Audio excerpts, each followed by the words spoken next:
할렐루야. 자, 오늘은 기다리시는 하나님이라는 제목으로 말씀을 드리겠습니다. 현대인들은 기다리는 일을 매우 힘들어하죠. 예전에는 많은 일들이 기다려야만 할 수 있었습니다. 하지만 요즘 세상은 매우 스피드 시대고, 특히 우리나라는 모든 일들이 매우 속도가 빠르기 때문에 기다리는 것을 잘 못합니다. 인터넷 속도가 얼마나 빠릅니까? 회의에 잠깐 나가서 생활하는 분들은 인터넷 속도가 느려서 매우 견디기 힘들어하는 것을 보게 됩니다. 또 우리나라 모든 행정 업무 처리 같은 경우도 우리나라는 상당히 신속하게 처리가 됩니다. 또 예를 들어서 전자제품이라든지 중요한 우리 생활용품들이 고장이 나면 또 그것을 고치는 시간도 매우 짧죠. 물론 요즘 에어컨이 고장이 나서 당장 써야 되는데 며칠 동안 에어컨을 고칠 수가 없어서 힘들어하는 그런 사람들도 있습니다. 그만큼 기다리는 일들이 참 어려운 일이 아닌가 싶습니다. 나주에 시내에 가면은 곰탕집이 있죠. 그래서 이 외부인들이 곰탕을 먹으러 많이 오기 때문에 조금 늦게 가면 줄을 길게 이렇게 서서 있어서 기다리는 것이 때로는 불편할 때가 있습니다. 손님이 와서 곰탕을 먹으러 가는데 줄이 너무 길다 그러면 줄을 안 서는 좀 덜 맛있는 집으로 데리고 가는 경우도 있습니다. 근데 어떤 사람들은 꼭 이 집에서 먹어야 된다고 또 고집을 부리는 분들이 있기 때문에 어쩔 수 없이 기다리는 경우들도 있습니다. 기다리는 일이 참 힘들다 기다리면서 생각될 때가 많습니다. 요즘 현대인들은 음식을 시킬 때 이제 배달 앱으로 음식을 시키잖아요. 그런데 음식을 시켜놓고 빨리 오지 않으면 이 분 단위로 라이더의 위치를 추적합니다. 얼마만큼 왔는가? 왜 시켰는데 빨리 안 오지?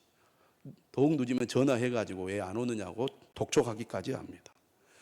택배를 우리가 통해서 이 물건을 주문을 하는 경우들이 워낙 많기 때문에 택배를 주문했는데 빨리 오지 않았을 때 화가 나는 그런 경험들이 다 있을 것입니다. 저도 마찬가지입니다.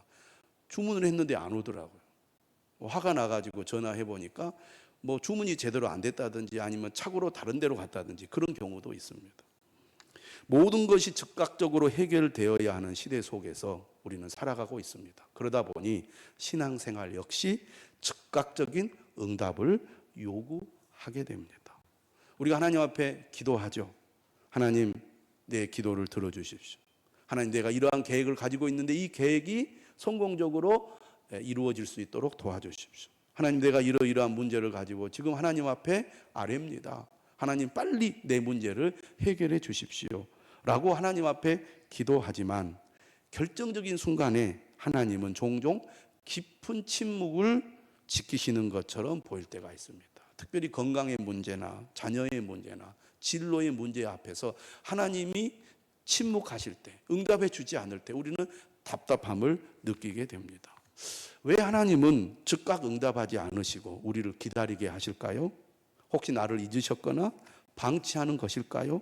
이런 생각을 우리가 하게 됩니다. 그런데 오늘 이사야 30장 18절의 말씀을 보면 놀라운 사실을 말합니다. 기다리고 계신 것은 우리가 아니라 바로 하나님이시라고 말씀하고 있습니다.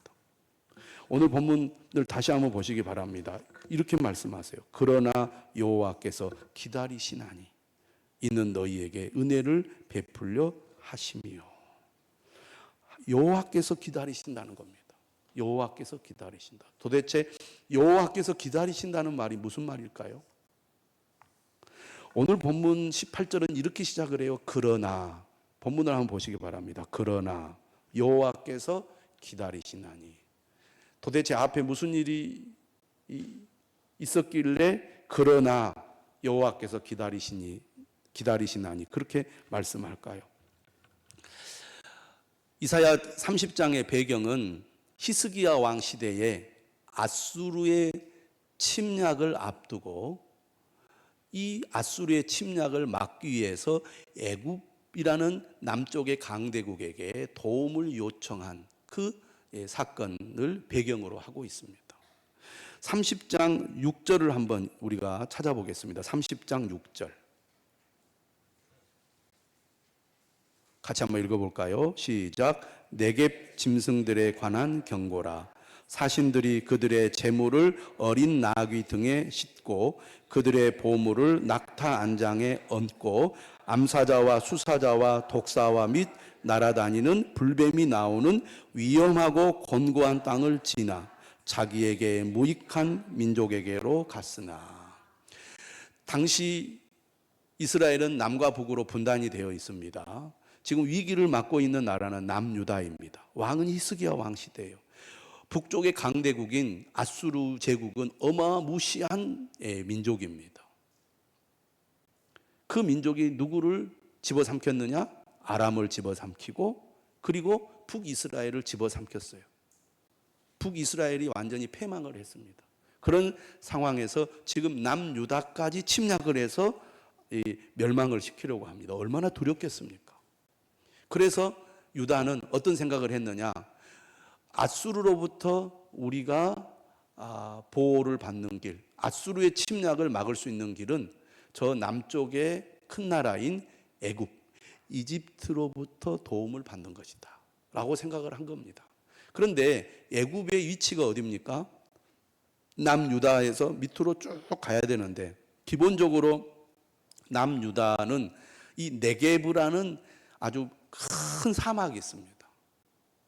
이 네게브라는 사막도 어마어마한 이 광야 지대인데 그것을 또 통과해서 우리가 잘 알다시피 이스라엘 백성들이 옛날 홍해를 건너서 이 광야 생활을 했잖아요. 그 광야 생활을 했던 그 삼각지 또 사막 지대를 또 지나야 어디로 갑니까? 애굽으로 갑니다. 그 거리가 매우 먼 거리일 뿐만 아니라 오늘 본문에 나와 있듯이 뭐라고 되어 있어요? 위험하고 공고한 땅이었습니다. 아수르의 침략을 막을 수만 있다면, 그들을 물리칠 수만 있다면 그런 어려움은 감수해야 되겠죠. 그런 어려움을 뚫고서라도 목숨은 살려야 되지 않겠습니까? 그래서 이 애굽의 도움을 요청하기 위해서 오늘 6절에 뭐라고 되어 있느냐면 사신들이 그들의 재물을 어린 나귀 등에 싣고 그들의 보물을 낙타 안장에 얹고 지금 애굽에게 도움을 요청하러 가는 것입니다.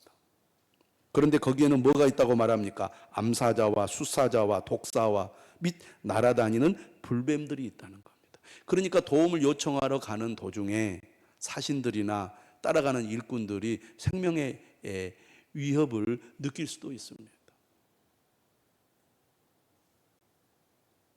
하지만 그럼에도 불구하고 그곳에 가서 도움을 받았다면 얼마나 좋겠습니까?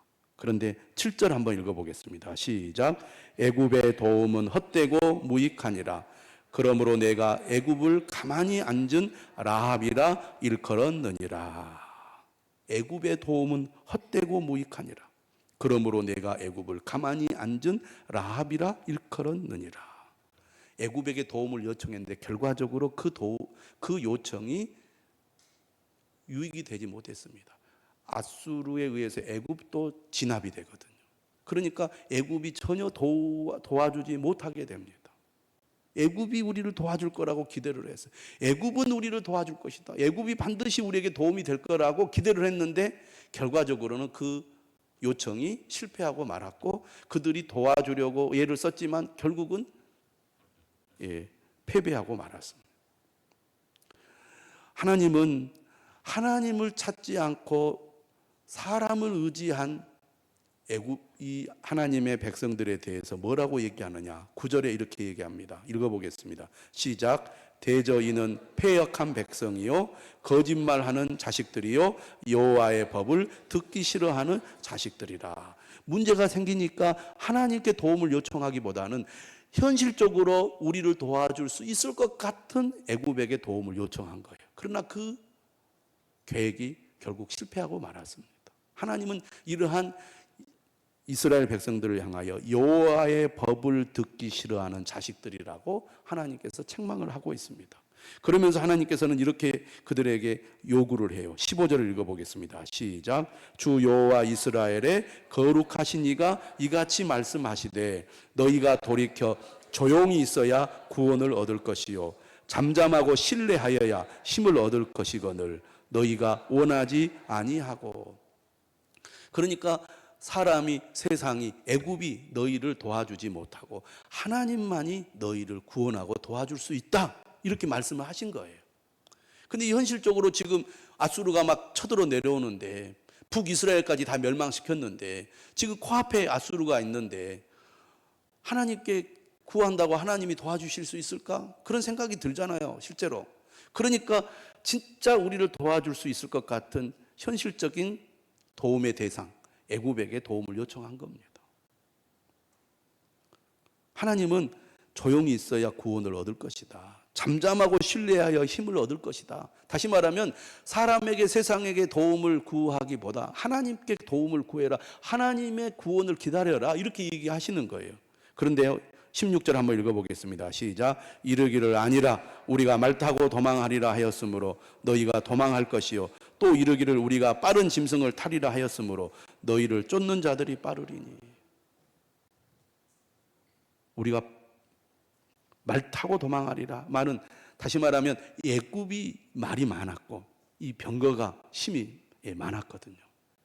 그러니까 애굽이 우리를 도와줄 것이다 생각하고 애굽을 의존하겠다는 얘기입니다.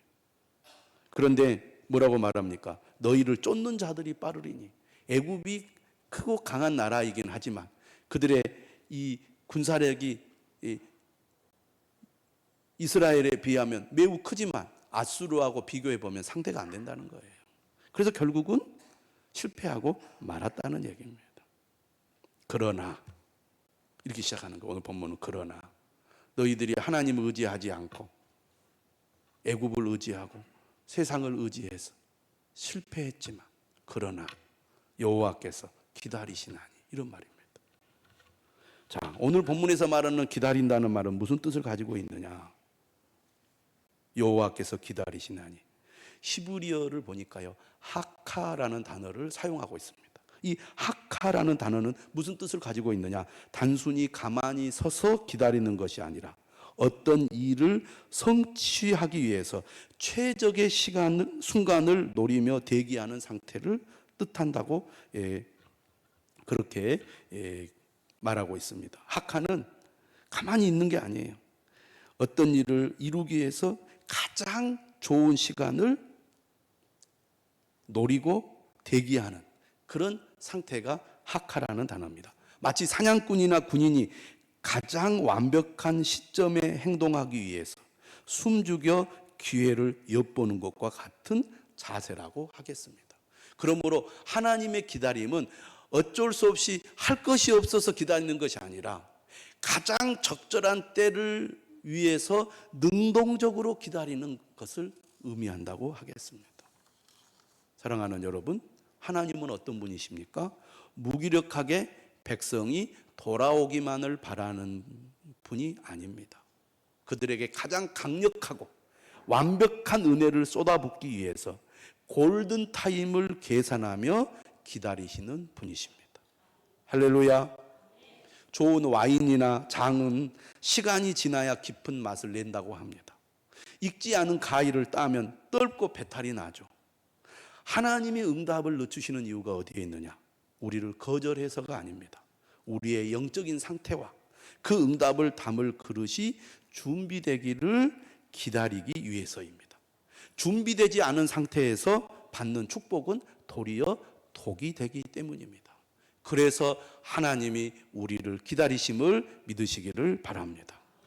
그러므로 하나님의 기다림은 수동적으로 가만히 있는 대기 상태가 아니라 오히려 뭐냐? 따라서 합시다. 일어나기 위한 준비다. 자, 18절 말씀 우리 한번 같이 읽어볼까요? 18절 한번 제가 그만할 때까지 읽어보시기 바랍니다. 시작. 그러나 여호와께서 기다리시나니 이는 너희에게 은혜를 베풀려 하심이요 일어나시리니 이는 너희를 긍휼히 여기려 하심이라. 여기까지. 자, 여호와께서 기다리시는데 은혜를 베풀기 위해서 기다리신다는 거예요. 근데 그 다음에 뭐라고 되어 있습니까? 일어나시리니. 다시 말하면 하나님은 일어나기 위해서 기다리고 계셨다는 얘기입니다. 하나님의 기다림은 정지 상태가 아니라 일어나 움직이기 위해 준비하고 있는 상태입니다. 한마디로 말하면 하나님은 적절한 때를 기다릴 뿐만 아니라 그 힘을 발휘하기 위해서 에너지를 모으고 있는 것이라고 할 수가 있습니다. 하나님의 백성들이 스스로의 무능함을 깨닫고 세상을 의지하던 손을 놓는 바로 그 순간 즉시 개입하여 구원하시기 위해서 만반의 준비를 갖추고 계신다는 얘기입니다. 그러므로 하나님의 기다림은 수동적인 방관이 아니라, 따라서 합시다, 적극적인 일하심이다. 예. 여러분, 연극을 보신 분들이 있을 것입니다. 연극을 보면은 이제 1막이 끝나고 그 다음에 2막이 열리잖아요. 그러면 1막과 2막 사이에 이제 이 조용하게 무대는 깜깜한 상태로 있습니다. 아무것도 안 하고 있는 거예요, 앞에서 보면. 그런데 그때 뒤에서는 뭘 하고 있습니까? 연극 무대가 어두워졌을 때 무대 뒤에서는 다음 막을 위해서 소품을 막 교체하고 조명을 조율하고 엄청난 준비가 이루어집니다. 여러분, 종종 그 모델들이 이렇게 뭐 합니까? 이렇게 걸어서 나오는 걸 뭐라고 하죠? 예? 워킹 할 때 이 워킹하는 장면만 관객들은 보잖아요. 들어가고 나면 뭐 합니까? 모델들은 그 다음 옷을 입기 위해서 막 분주하게 옷을 벗고 갈아입고 막 하잖아요. 그런 것처럼 하나님께서도 내 삶에 아무것도 안 하시는 것처럼 보일 때가 있습니다. 그게 하나님이 기다리는 시간, 침묵의 시간이에요. 그런데 무대 뒤에 하나님은 뭘 하고 계십니까? 우리에게 가장 유익한 환경, 가장 완벽한 만남, 우리 내면의 영적 깊이를 만드시느라고 가장 바쁘게 일하고 계시다는 것, 여러분 믿으시기를 바랍니다. 하나님의 기다림은 어떻게 보면 오히려 더 바쁘게 일하고 계시는 시간인 거예요. 18절에 이렇게 말합니다. 후반절에 대저 여호와는 정의의 하나님이심이라. 무릇 그를 기다리는 자마다 복이 있도다. 하나님은 반드시 잘못된 것을 바로잡으시고 불의를 멸하시는 하나님이십니다. 하나님께서는 그의 백성들이 하나님의 말씀을 따르지 않고 인간적인 방법으로 애굽의 도움을 요청하니까 그들이 그러한 노력과 방법이 잘못됐다는 것을 깨달을 때까지 기다리시는 거예요. 또 하나님의 도구로 사용되는 앗수르가 하나님의 도구라는 사실을 망각하고 자신이 힘이 생기니까 마치 자신이 하나님보다 더 대단한 존재라고 생각하고 악을 베푸시니까 결국 하나님의 때에 그들을 심판하시는 것이죠. 하나님은 어떤 분이십니까? 하나님은 정의의 하나님이십니다. 그러므로 따라서 합시다. 무릇 그를 기다리는 자마다 복이 있도다. 그가 누구예요? 하나님이에요. 가장 완벽한 때를 기다리시는 하나님. 우리가 우리의 방법이나 우리의 계획을 내려놓고 온전히 하나님을 의지하고 따르기를 기다리는 그 하나님. 그 하나님을 우리가 기다릴 때 그 기다리는 자마다 복이 있도다. 저는 여러분들이 하나님을 기다리는 자가 되어 복을 받고 누리시기를 주님의 이름으로 축원합니다. 하나님의 기다림에는 목적이 있어요.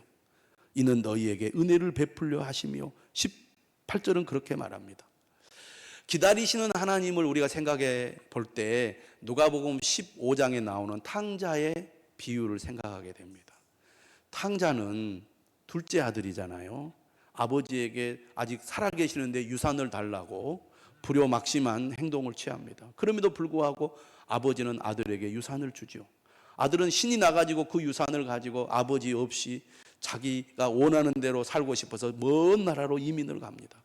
그래서 흥청망청 허비하면서 아버지에게 받은 유산을 다 써버려요. 그래서 빈털터리가 되는데 하필이면 어떤 일이 일어납니까? 흉년이 들어가지고 먹을 것이 없어요.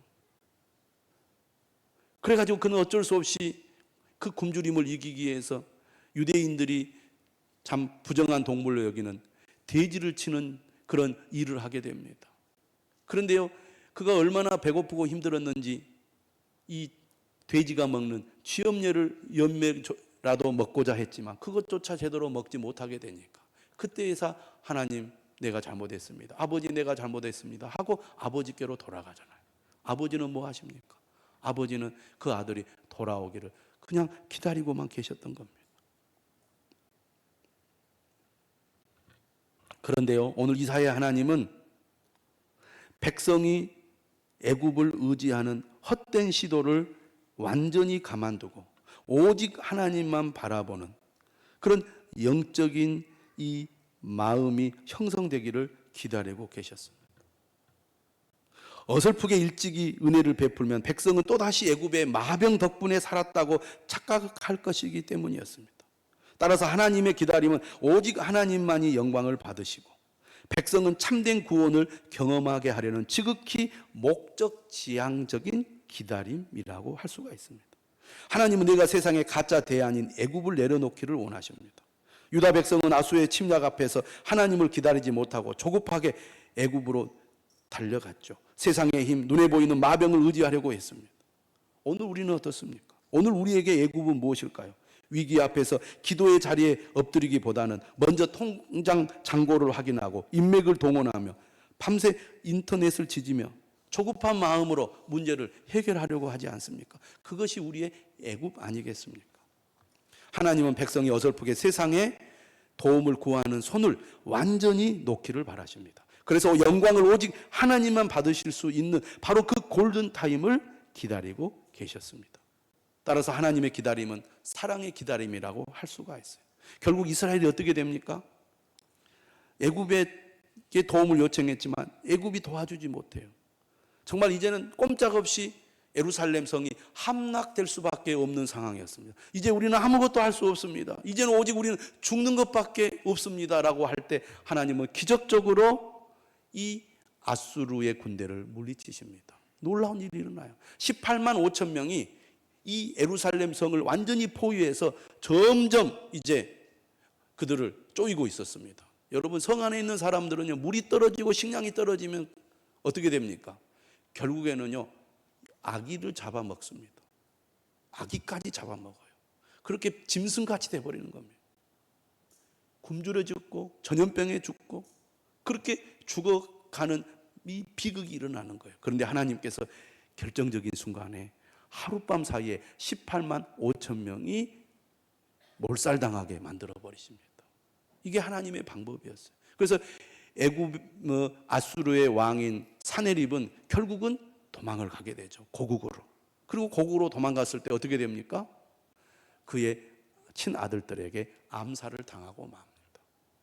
세상을 호령하던 아수르, 애굽까지도 물리치고 그리고 예루살렘을 집어삼키려 했던 이 아수르의 18만 5천 명의 대군이 그들의 인간의 방법이 아니라 하나님의 방법으로 18만 5천 명을 완전히 물리치는 그런 기적을 행하셨던 것입니다. 하나님의 기다림, 하나님이 적절한 때 역사하시면 사람의 방법으로 할 수 없는 일이 놀랍게 이루어지는 것을 보게 됩니다. 우리도 신앙생활하면서 그런 경험할 때가 많잖아요. 우리의 방법으로 이렇게도 해보고 저렇게도 해보고 아무리 애를 쓰고 노력해도 안 됐는데 우리가 이제 하나님, 내가 더 이상 아무것도 할 수 없습니다 하고 모든 것을 내려놓자 하나님께서 하나님의 방법으로 문제를 해결해 주시는 것을 우리는 경험할 때가 많이 있습니다. 저는 여러분들이 기다리시는 하나님을 여러분들이 기다리심으로 복 있는 자가 될 수 있기를 주님의 이름으로 축원합니다.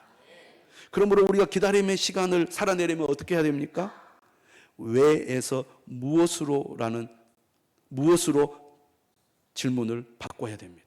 왜라는 질문에서 무엇이라는 질문으로 바꿔야 된다는 거예요. 하나님, 왜 아직도 안 주십니까? 라는 질문을 멈추고 하나님, 이 기다림의 시간에 제가 무엇을 준비하기를 원하십니까? 라고 질문해야 된다는 거예요. 그렇게 되면 기다림은 버티는 시간이 아니라 하나님과 깊어지는 영적 훈련의 시간이 된다는 얘기예요. 오히려 기다리는 시간이 우리의 생각을 바꿈으로 하나님과 더 깊은 영적인 그런 교제의 시간이 되고 우리의 믿음이 더욱 단단해지고 훈련이 되는 시간이 될 수 있다는 것입니다. 여러분, 기다리지 못하는 사람은 원하는 것을 얻지 못합니다. 기다리지 못하는 사람은 결국 포기하게 되어 있어요. 많은 사람들이 하나님으로부터 멀어지는 이유가 어디에 있습니까? 기다리지 못하기 때문이죠. 여러분 그런 그림 보셨잖아요. 어떤 사람이 보물을 이렇게 파기 위해서 땅을 파는데 보물을 발견하기 직전에 그만두는 그런 그림을 보신 적이 있을 것입니다. 우리가 하나님을 기다리는데 끝까지 기다려야 됩니다. 어떤 사람이 하나님을 기다릴 수 있습니까? 하나님을 신뢰하는 사람이 하나님을 기다릴 수 있는 거예요. 여러분 지금도 여전히 중요한 일은 기다림이 필요하죠. 농부가 수확을 거두기 위해서는 기다릴 줄 알아야 돼요. 우리 주변에 과일 나무가 많이 있잖아요. 과일이 열매를 맺고 맛있는 과일로 탄생하기 위해서는 기다릴 줄 알아야 됩니다. 기다리지 못하면 좋은 결과를 얻을 수가 없습니다. 우리가 자녀를 낳아서 기를 때도 우리 자녀들이 건강하게 또 지혜롭게 잘 자라서 이 세상에서 필요한 사람, 하나님 앞에 사랑받는 사람으로 성장하기 위해서는 기다림이 필요합니다. 그렇지 않습니까? 여러분, 그러므로 그를 기다리는 자마다 복이 있도다. 하나님을 기다리는 자는 반드시 하나님이 주시는 복을 누리게 됨을 믿으시기를 바랍니다. 그래서 지금 현재 아무런 변화가 없다고, 하나님은 아무런 일을 하지 않는다고, 상황이 변하지 않는다고 여러분 조급한 마음을 가지고 하나님을 기다리지 못하는 여러분들이 되지 않기를 바랍니다. 그러므로 어떻게 해야 됩니까? 상황이 변하지 않는다고 내 힘으로 일을 저지르서는 안 되겠습니다. 아브라함이 하나님의 약속을 기다리지 못하고 이스마엘을 낳아서 얼마나 많은 고통을 겪었습니까? 그러므로 불안할 때 세상의 소리를 듣기보다 오늘 본문의 말씀대로 부르짖는 기도의 소리를 하나님께 올리시기를 바랍니다. 자, 19절 한번 보시기 바랍니다. 시온에 거주하며 예루살렘에 거주하는 백성아, 너는 다시 통곡하지 아니할 것이라. 자, 그 다음 같이 읽어보겠습니다. 시작. 그가 내 부르짖는 소리로 말미암아 내게 은혜를 베푸시되 그가 들으실 때 내게 응답하시리라. 그가 들으실 때 내게 응답하시리라. 우리가 하나님을 어떻게 기다려야 됩니까? 기도함으로 기다려야 됩니다. 하나님이 기다리시는 궁극적인 목적은 우리가 세상을 향하던 시선을 거두고 기도의 자리로 돌아오게 하기 위해서입니다. 우리의 조급한 마음을 멈추고 하나님 앞에 엎드려 부르짖을 때 완벽한 타이밍을 재고 계시던 하나님은 즉시 일어나셔서 우리에게 은혜를 쏟아 부어 주실 것입니다. 그러므로 하나님의 주도적인 기다림과 우리의 수동적인 순종이 만나는 그 스파크가 바로 기도예요. 왜 안 주십니까? 라는 투정을 거두고 이 시간 무엇을 준비할까요? 라며 부르짖을 때 응답의 역사가 시작되는 것입니다. 사랑하는 여러분, 나보다 나를 더 오랫동안 기다려오신 하나님의 마음을 기억하십시오. 우리가 하나님을 기다린 시간보다 하나님이 방황하고 고집 피우던 나를 참아주고 기다려주던 시간이 훨씬 더 길다는 것을 기억하실 필요가 있어요. 나를 위해 십자가에서 끝까지 참으신 예수님의 사랑을 떠올린다면 우리도 주님의 때를 능히 기다릴 수 있을 것입니다. 그러면 여러분 기도의 자리로 나아가십시오. 기도를 중단하지 마십시오. 기도를 게을리하지 마십시오. 무더운 여름에 그동안 기도를 쉬고 계셨다면 다시 우리를 기다리시는 하나님을 기억하며 기도의 자리로 나아가시기를 바랍니다. 간절한 마음으로, 사모하는 마음으로 응답을 기다리며 기도하시면 하나님께서 반드시 우리의 기도에 응답해 주실 줄 믿습니다. 하나님의 기다림이 우리의 기다림을 가능하게 합니다. 나를 기다리시는 하나님을 믿기 때문에 우리가 기다릴 수 있는 것입니다. 사랑하는 여러분, 하나님의 기다림에는 반드시 응답이 연결되어 있음을 믿으시기를 바랍니다. 성경의 기다림은 체념이 아니에요. 우리는 기다리면서 기도합니다. 기다리면서 하나님을 찾습니다. 기다리면서 믿음을 지켜요. 하나님을 기다리시는 동안 우리에게 기도의 자리로 나아오게 하십니다. 하나님의 기다림은 은혜의 기다림이고 우리의 기다림은 믿음의 기다림입니다.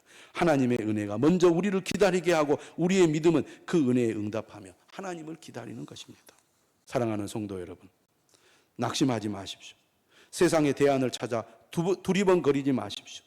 은혜 베풀기 위해 지금도 나를 바라보며 기다리시는 하나님 앞에 나아가 부르짖을 때 하나님은 반드시 일어나셔서 우리의 삶에 가장 공의롭고 찬란한 응답을 주실 줄로 믿습니다.